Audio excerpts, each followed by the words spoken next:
Probiotics have been defined as living organisms in food and dietary supplements which, upon ingestion, improve the health of the host beyond their inherent basic nutrition.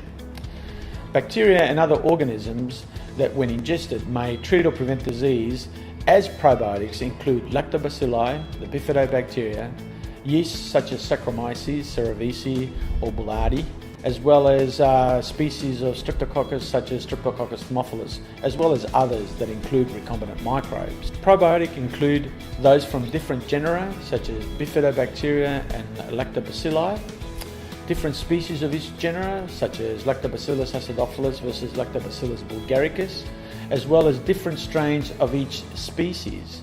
Different strains of the same species can be different, and clinical support to substantiate claims must be from each probiotic strain or blend that has been investigated. Prebiotics are known as non-digestible food ingredients that promote the growth of beneficial microorganisms in the gastrointestinal tract. Prebiotics can include oligosaccharides as well as fructooligosaccharides. Microbial ecology is the study of microorganisms which include bacteria, viruses, and microscopic plant and animals, and how they relate to one another and their environment. Microorganisms are interesting because they are just as diverse as their relationships as living things that are in higher functioning organisms. Clinical use of probiotics have been used in numerous clinical scenarios, such as, for example, preventing antibiotic-associated diarrhea, atopic eczema treatment and its prevention, as well as upregulating immune function, and other conditions such as viral gastroenteritis, as well as vaginal candidiasis.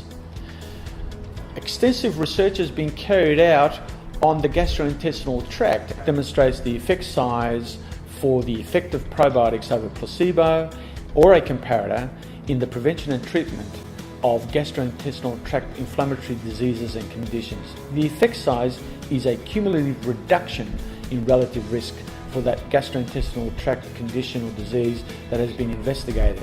The relative risk was 0.65, that relates to a significant reduction of about 35% for probiotics over the placebo.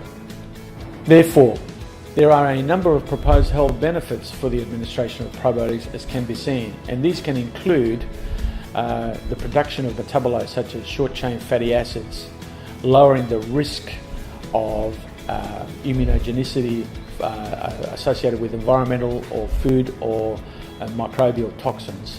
Now, molecular exchanges that involve bacterial signals that are recognized by receptors on cells of the host mediate beneficial outcomes for the microbiome and the human host.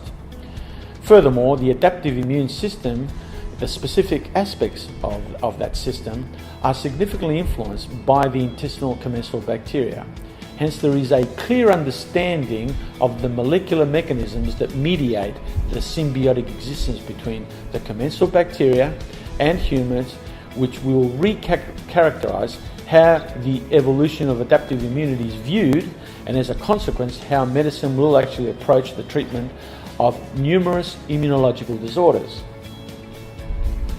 However, things are not always as they seem. While medicine has done a wonderful job in the last 60 years in eradicating many dangerous infections, as you can see on the left part of the graph, however, the trade-off has been that this is not just probably due to increased recognition, but an increase in incidence of significant diseases that are associated with autoimmune diseases. So what kind of mechanistic effects could probiotics have? Research studies have demonstrated that probiotics may have a significant effect on metabolism.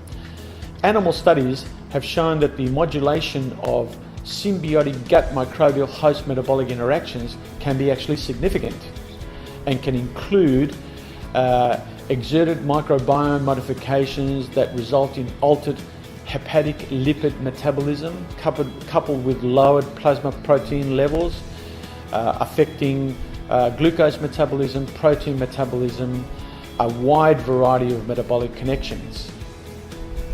Therefore, what is becoming increasingly clear is the pharmacobiotic potential of the gastrointestinal tract microbiome that may lead to microbiome-directed site-specific therapies with the administration of multi-strain probiotic preparations.